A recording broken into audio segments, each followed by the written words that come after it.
Crypto, NFT gaming, even Splinterlands have all been in the red lately, but I'm still going to tell you guys why I'm buying into Splinterlands still today. Stay tuned.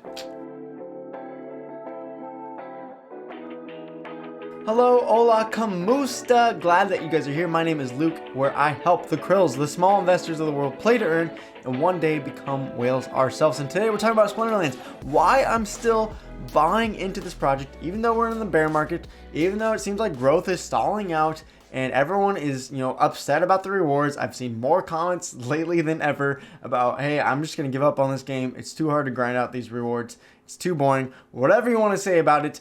There is more negative attention to this game than I've probably seen on my channel within this last month than I've seen, the previous 4 months. And so, obviously that's because we're in a bear market, everything's down, and it's way easier to celebrate the good times when, you're earning 10 DEC in silver and that DEC is, worth more than a cent, right? We're all celebrating, we're like, wow, this is amazing.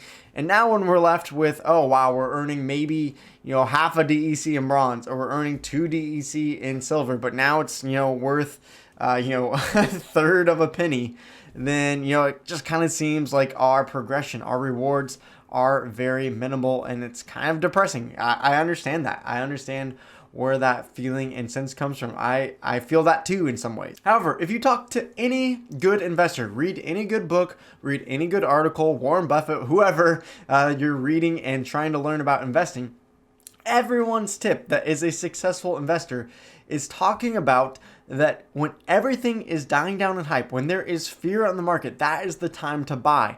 Not when everything is hot and selling off the press. The term is, sell the green, buy the red, or sell the greed when everything is rising up like crazy. It's probably time to sell, and buy the fear when no one else wants to be in. I'm not saying that just to chill Splinterlands. I'm just saying if you want to invest in Splinterlands, if you want to invest in Axie, if you want to invest any game, not non-crypto, whatever, if you want to go into the stock market, I don't care. The point is, if you actually want to see good returns with your investment, the time to buy is when things are down, when people don't want to buy, because you see the opportunity. I'm not saying that's a guaranteed success. If you buy something in the red that it's going to go up, it could go down to zero. That's why everyone is panicking, right? That people panic when they think, oh, this could go to zero. But for me, Splinterlands is a project that I still believe in long term. So when we're seeing these prices of SPS going down, when we've seen DEC go down, I mean, we can look at these stats here.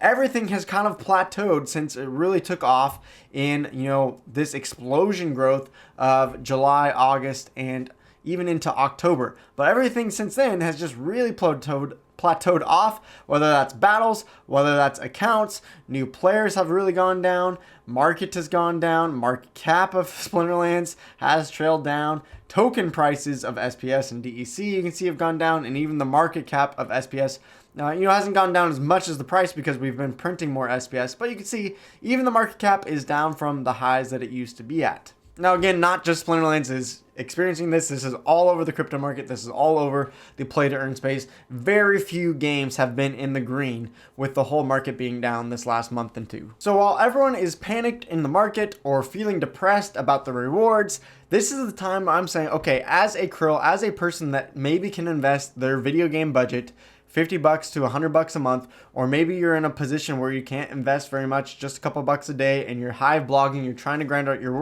rewards. This is the time where I'm like, holy crap, these cards are a few cents a pop for the cheap ones. Even gold cards, we're experiencing gold cards under $1, which even if the cards themselves aren't your favorite cards, at least it's card power. We can go to SPS. We can see the token price has been around 12 cents, sometimes even heading towards 10 cents.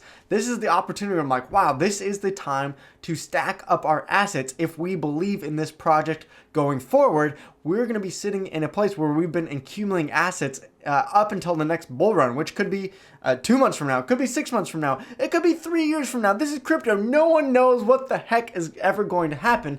But if we are working hard to earn assets now, whenever that next bull run hits, we're going to be the ones sitting in a good position versus those who decided to, sell out or to, really just give up on this game or just give up on play to earn space in general. Again, this can be said of any project. As I said on my Monday streams, as long as Bitcoin doesn't go back over 40 and see some explosion growth, we can see mini games, Axie, Sandbox, Illuvium, Star Atlas, just the crazy amount of prices that have tanked, where we now have opportunity to buy in at small amounts and experience these games and experience these tokens when they do pump again in rates that we would have never been able to see before. So why am I still interested in Splinterlands? Why is that still one of the main games I cover, even though I've been looking for other games to also add to my collection? Well, it's really for two reasons. One, I think in this bear run, we're gonna really start to see the games that people were only playing to make a quick buck,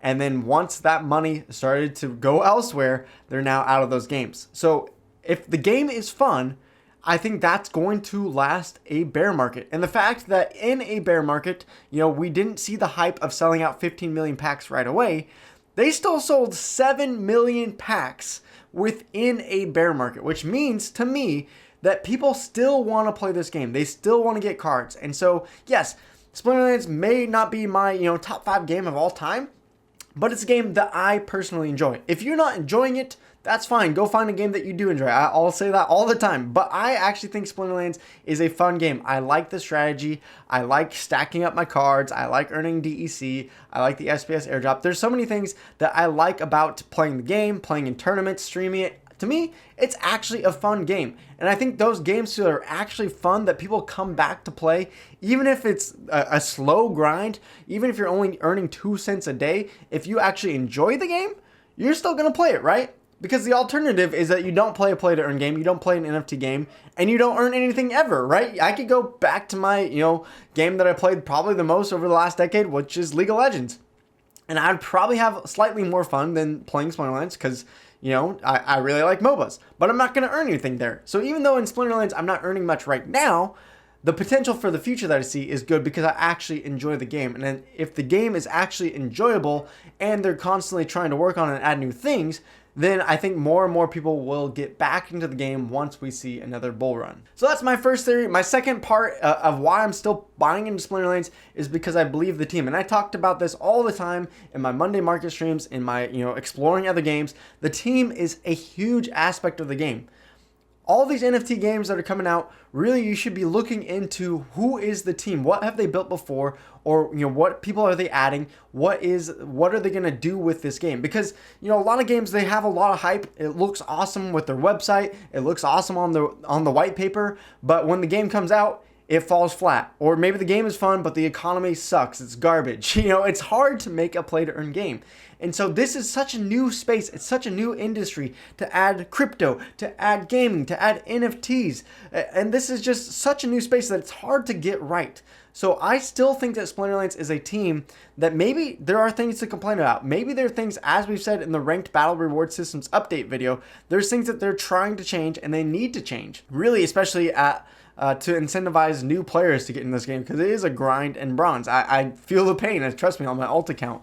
And so, not everything about Splinterlands I love perfectly right now. Not everything about Splinterlands is amazing at this second. But what I've noticed is this team is super transparent. They run town halls every single week. And so I can go ask my questions. I can hear other questions. I know that they are committed to this project. I know this isn't a rug pull. This isn't something that they're just trying to shill out, right? This is a team that's dedicated to the game and improving it over time. Again, not perfect right now, but over another year, 2, 3 years, I could see this game taking off, or people adding, or this team really adding new things to the game, or creating even new games, that this company could go somewhere. And the fact that they've been hiring new people week in and week out, I don't know how many employees they're at now. They got to be around 50 or something. I don't know, crazy amount of employees. But the fact that this was just, a couple people a year ago, and now they have, 10, 20, 30, 50 people, I don't even know the total number now, is just incredible to me, because that means they're going to keep doing things like this. Giving reward system updates, improving on the game, adding new things over time, growing the esport, growing the marketing, over all those things. Now that they're hiring new people, they can really start working on. And the fact that they mostly made a lot of these hires in November, December, and January makes me think, okay, now they've been really training these people up in their roles. Now this is the time they can really start making movement, in my opinion. I think, in the next month or two, maybe some of those new hires are still getting used to the ball, how things work at Splinterlands.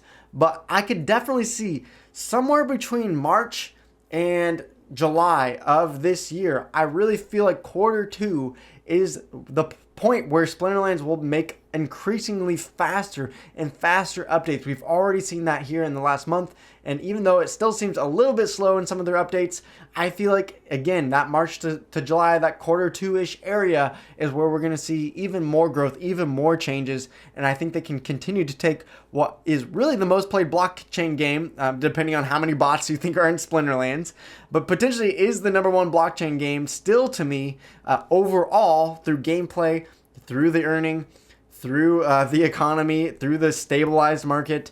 Not perfect again, but to me, at least overall, is the most complete package of a game that I can find so far in the play to earn space.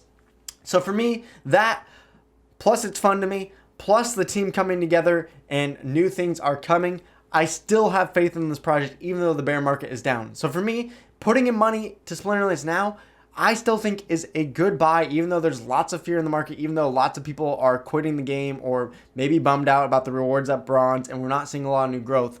That could all change in crypto. Anything can happen in moments. And so for me, that's the reasons why I'm starting to build into this, still trying to get more Splinterlands assets, earn my way through blogging, whatever I got to do as a krill to get more, because I think in the next bull run, we could see something, again, amazing happen with Splinterlands. Again, though, those are just my thoughts. You can disagree with me. Go ahead. Tell me why maybe you're hating on Splinterlands right now. What are they doing that you're not liking? Maybe you've moved on to another project like some of you guys have said in my comments. To me, right now, it's not perfect. It is a grind at bronze and silver to earn, for sure. But again, I'm thinking more long-term, and that's why I'm still today buying into Splinterlands, because these are incredible prices on some of the cards and the SPS governance token. So I'm still hyped on the future. I don't know about you guys. How do you guys feel about the game right now? But I think if you're truly thinking about this as a long-term investment, that you got to use this opportunity right here, right now. But if you disagree with me, let's talk it up in the comments. I'll hear your thoughts out. I'd love to hear and